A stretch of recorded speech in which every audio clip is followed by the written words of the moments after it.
Om Shanti. Welcome to Masters of Change. We have with us Sister Christine from Melbourne, Australia today. You know, it is only the wise who learn from the experience of others. So today we are here to learn from Sister Christine's rich experience of being a spiritual teacher for the last 34 years.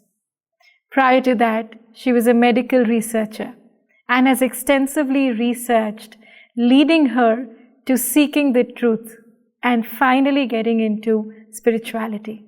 Let's hear from Sister Christine. Thank you so much for being here. We welcome you on the show. Pleasure. Thank you for inviting me. So, to begin with, it's a long journey that I have to talk about because, as you say, it's 35 years in this practice, but I was also searching prior to that. But maybe the best place to start is when I was younger. So when I was a child, I was born into a Christian family, and they were not particularly what you would say very strong Christians, because really Christianity to them was more about births, deaths and marriages. All the main events, you always then became your religion, but most of the other time they didn't really spend too much time on the religion, so I didn't have a very strong background with that. But it must have been strong enough, because by the time I got to my teenage years, what happened was that all of a sudden, out of the blue, my friend and I decided every Sunday, because Sundays is the Christian day to go to church, let's go to a different Christian branch, because there's so many Christian branches. So we did this for a few, I don't know, maybe 6 times, different Christian branches of the churches. And every time we'd come away and we'd just go, and not feeling really satisfied with what we were hearing and what we were seeing. And so after that, I got into my nursing, I got into my medical work, and after some years, my 20s kind of went running past, just living life and doing life things. But then in my early 30s, I started to get this really strong calling to make sense of life and the world. So I then started the search, and that started with some books, mostly books. And one of those books that I read was Paramahansa Yogananda, which is autobiography of a yogi, which in the West, that was it's like a little Bible for some. So I read that and various other books, and I decided I'm going to start traveling the world, because you get this urge inside you when you're wanting to seek to get the solutions and some make sense of the world. That traveling is a very, very good way to do that, because you're not bound by all of everything that goes with being in the household, being, your job even. All of that, you're free. So your consciousness is free, and you're able to, go into places in your consciousness that you otherwise wouldn't if you were not traveling. And so this is what I did. And then at one point I came back in 1988. Or earlier actually, but in 1988 I had this feeling with that, all right, I'd done Europe and I'd gone to America and I'd gone here and there and upper part of Africa and many different places.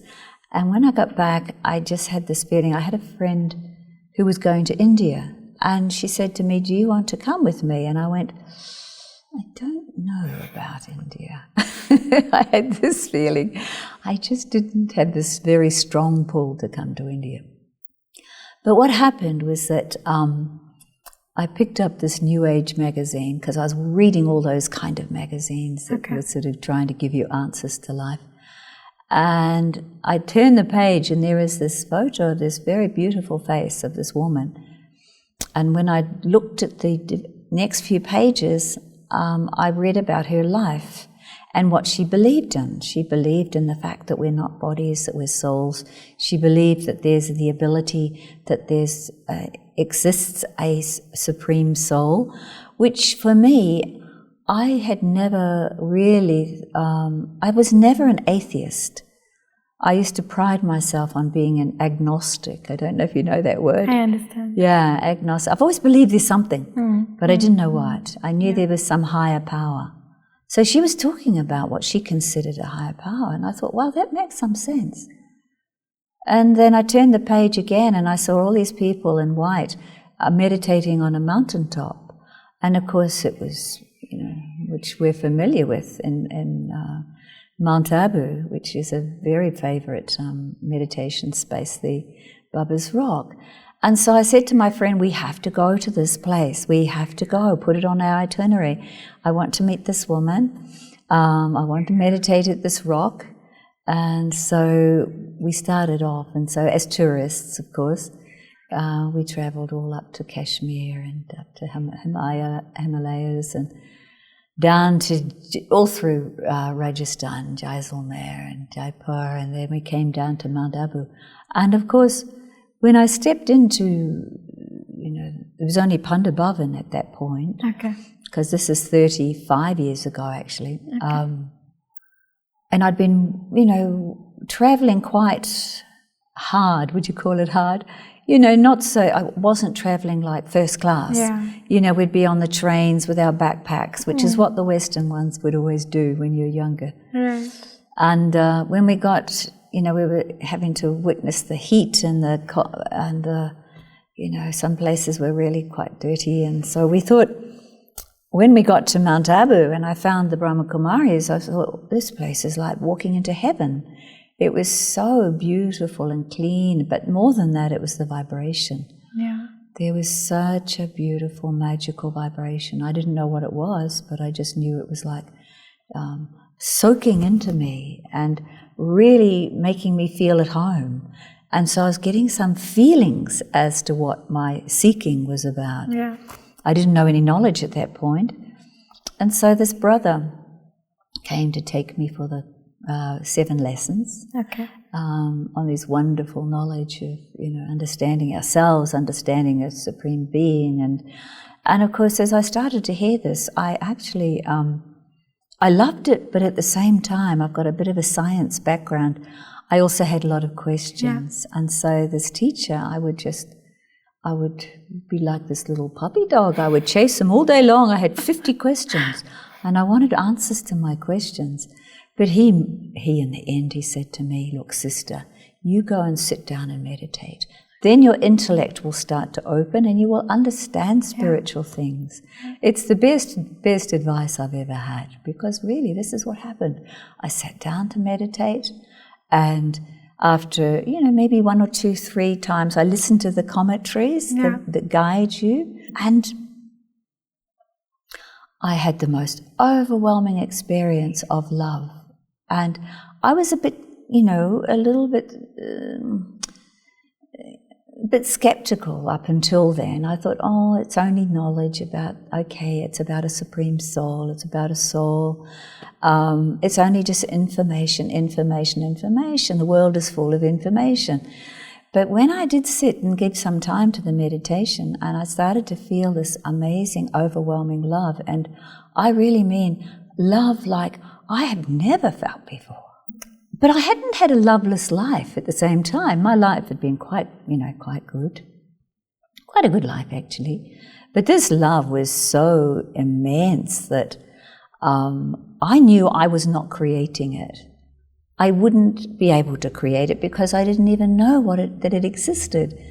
So later, after it had happened, only for a few seconds, by the way, meditation, if I can't help but mention, is not about long periods of extraordinary, exalted experiences. But just for those few seconds, it was enough for me to realize I did not create that. And it had to come from somewhere else. And the somewhere else had to be in relation to what they were talking to me about, this other supreme being. And so I all of a sudden started to accept what I was hearing. and practiced more and more. So that was the very, very first beginning part.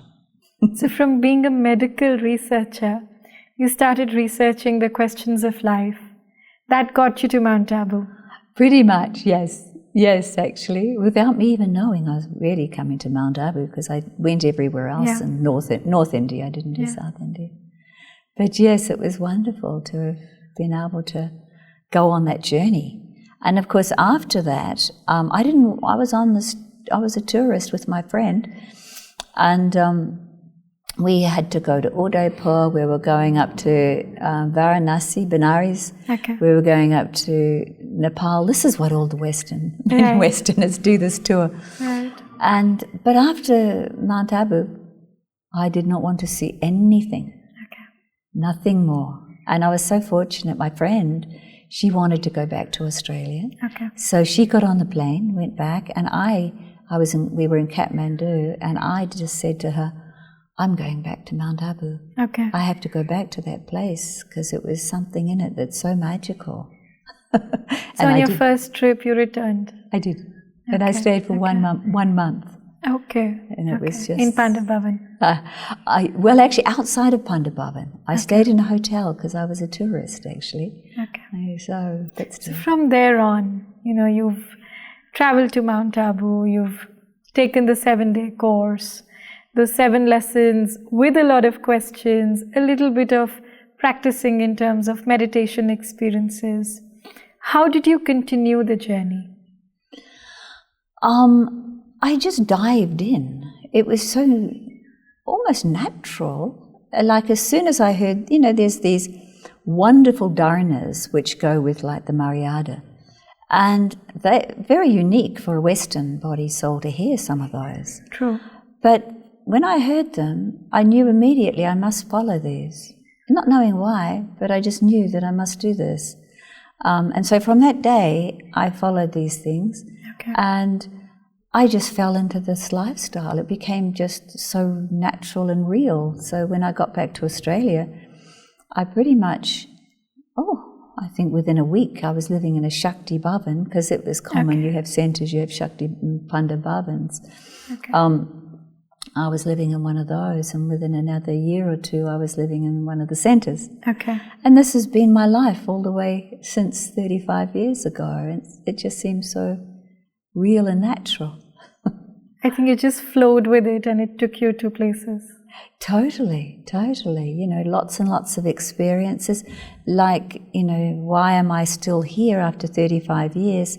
One of the reasons is because I still get those little moments coming from that one of extreme peace in a situation where I've been incredibly stressed or worried about something, and I've had the ability to stop and just sit quietly and just go inward, into this practice, inward, upward, the 3, and then outward, but inward, upward, go into that and pull that current, from that Supreme Soul and instantly become peaceful.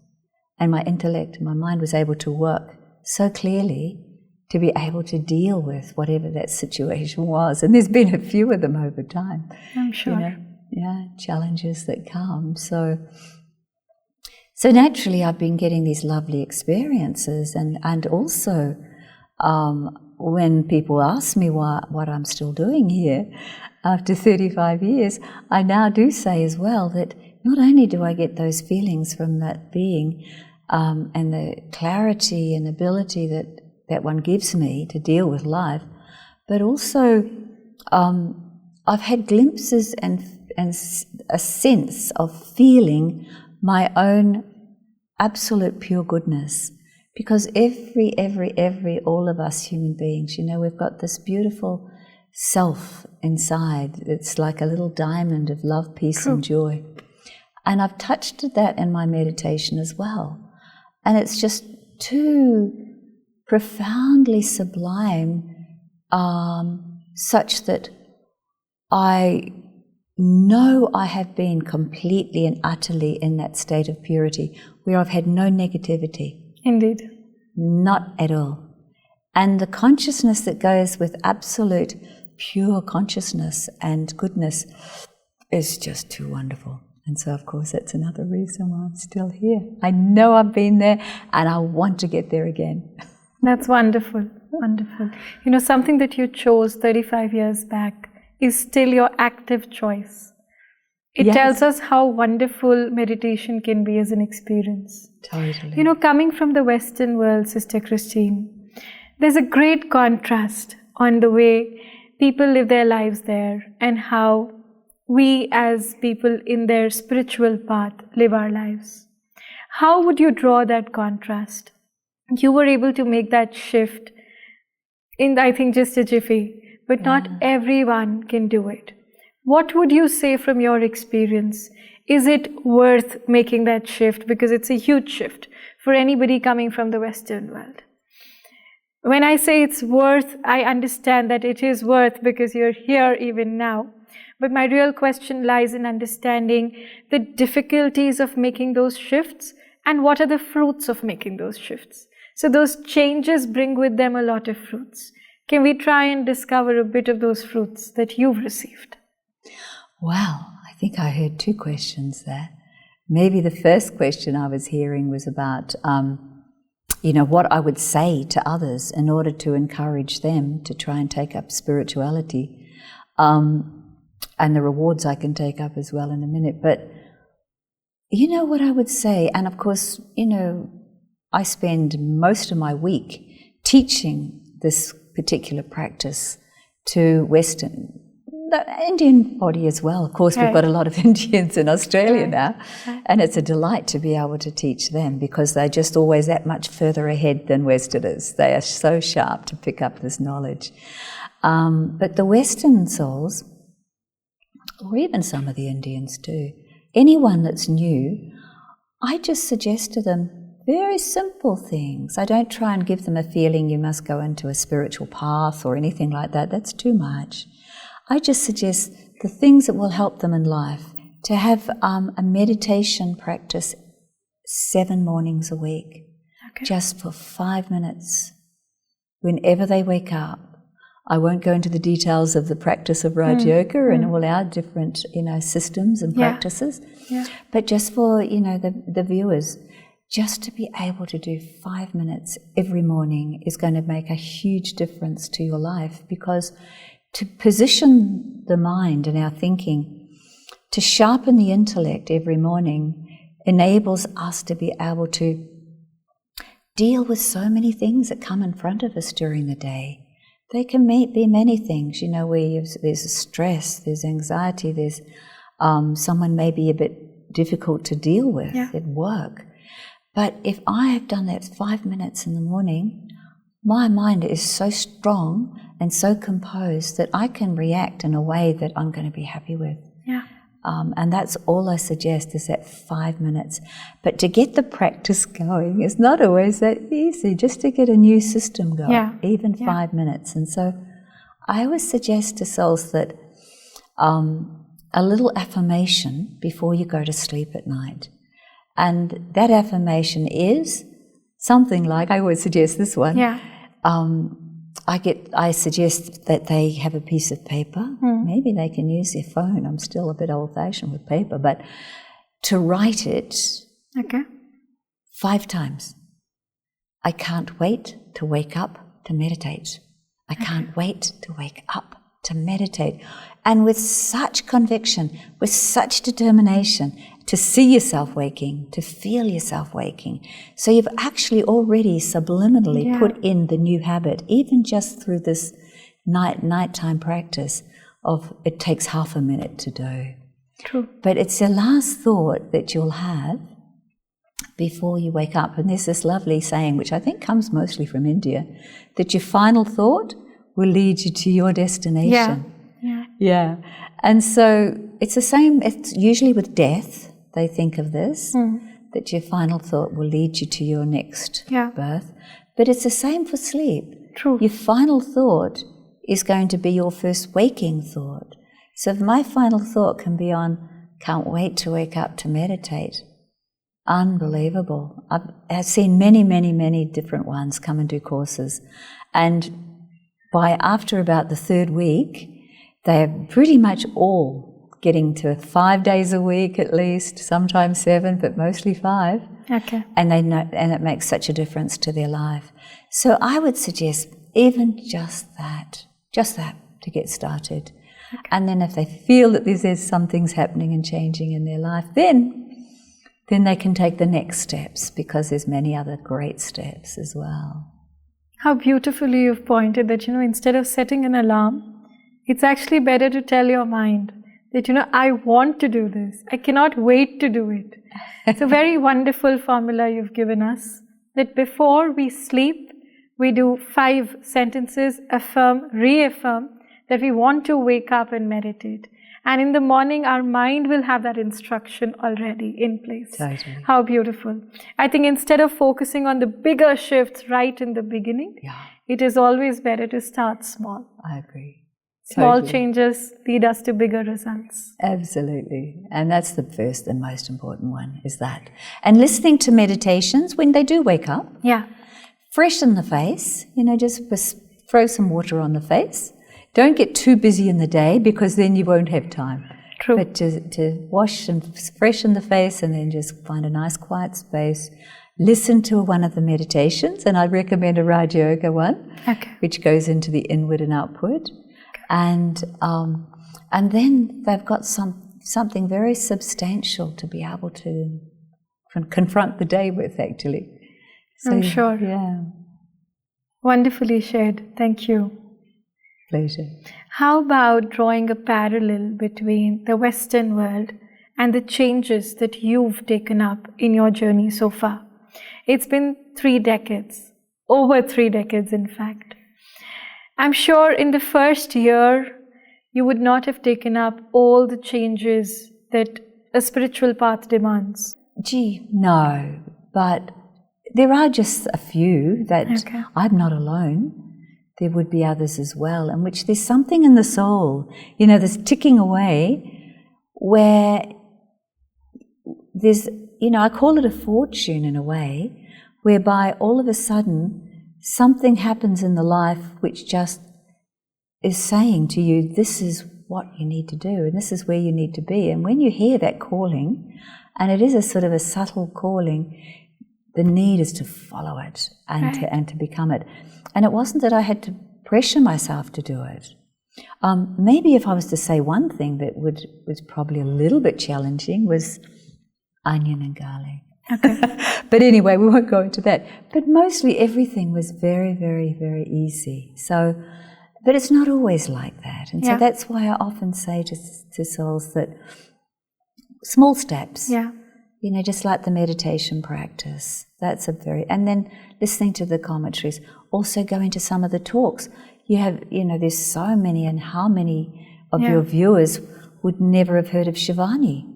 To have one of those talks every morning as well. Okay. Many in our country, they come standing on the doorstep, mostly Indians, of course, but they listen to Shivani every day. Okay. And they get so inspired, but they still need just that little bit more, I think, to go into and have face-to-face. So to go to a centre, I really recommend as well. Indeed. I think listening to a great class or a great guided meditation could just be the starting point. Yeah. But you need to dive deep in. Yeah. Wonderfully shared. It's been over 3 decades. You've been teaching Raj Yoga meditation. Have you come across any success stories, any transformational stories of your students? So many. And that's another reason why I'm still here, I think, is to see the amazing changes in people's lives. And that's, of course, many different types of people where, they've come from. Often you see it in those who've had a lot of sadness or feelings of a bit of hopelessness, or just stress, actually, more than anything. And when they start to do some of this, they just become so much more composed, and their whole face changes. This is the most amazing thing. I've had some come with faces that are so miserable and so stressed or just sad. And after they hear the course, after they do a little bit of practice, amazing. Their faces are just alive and alight. You know, they've just taken, it's like a new birth in a funny sort of a way. Many are like that. Many. Yeah. Good to know. Yes. The face is the window of the mind. Yes. And when meditation trains the mind better, it shows on the face. It does. It really does. And they are so grateful too, so grateful. But like I say to them, you know, it's not even just so much us that are here to teach. It's also them and making the time and the effort and energy to Indeed. come and listen and put that little bit of effort in. Certainly. Yes. So Sister Christine, I see that, you know, you've been dealing with a lot of students. You've been following this since a long while now. What has been your biggest blessing coming from meditation? Being able to make sense of the world and being able to make sense of life. That's, you know, as I said earlier, I was a seeker. I wanted to make sense of this world. And this knowledge just gave me so many amazing answers, even though, you know, I questioned a lot of it to start with. But I continued, as I was told by my teacher, to just meditate, you know, and get that, sharpen your intellect. And so that enabled me then to start to experience and understand this knowledge in such a way, that level of answers to life has been profoundly important to me, and still is, because the great thing about Raj Yoga is that it doesn't stop at the 7 days course. Of course, we get the opportunity then, here I am after 35 years, we also get that opportunity every day to hear fresh knowledge. And I sit there with my pen and paper still, poised, hearing little pieces of poignant knowledge, which is so deep and so revealing of why life is the way it is, how to change ourselves. Of course, that's a big part. Trying to change some of our old habits, trying to change those is a big one. And as challenging as that could be, it's where we know we need to be. And so we get the best psychology. Nothing can go near the extent of this knowledge base that we get through Raj Yoga daily. Truly. Yeah. And that's what I would suggest to the viewers as well. Not only the meditation every morning, but eventually, but meditation by itself is good, but eventually to hear at least for 5 minutes some very rich aspects of the Raj Yoga knowledge that opened my intellect and gave me a new lease of life. Yeah. Because I'll find the same, I'm sure. I think a lot of us would want to practice your formula. Thank you so much for sharing your experiences with us. It's not just been, a learning experience for me, but more on the side of an inspiring journey. Because how you came, how you left, and then now you keep coming back, and how beautifully those experiences are growing with you is wonderful to know. I'm sure there is the magic of meditation that keeps getting you back into taking these experiences with you every day. And you also tell us a beautiful formula, which I would want to repeat for our viewers. So before you wake up, plan the night. And before you sleep, write down your affirmations for the morning. Tell yourselves that you cannot wait to meditate in the morning. You cannot wait to wake up to meditate in the morning. That sets your purpose clear. Also, when you wake up in the morning, don't get into other things before you meditate. Try and give yourself 5 minutes to set your brain straight, to get ready to take the day on. Thank you so much, Sister Christine. It's been an inspiring discussion with you. Thank you. Thank Om you. Shanti.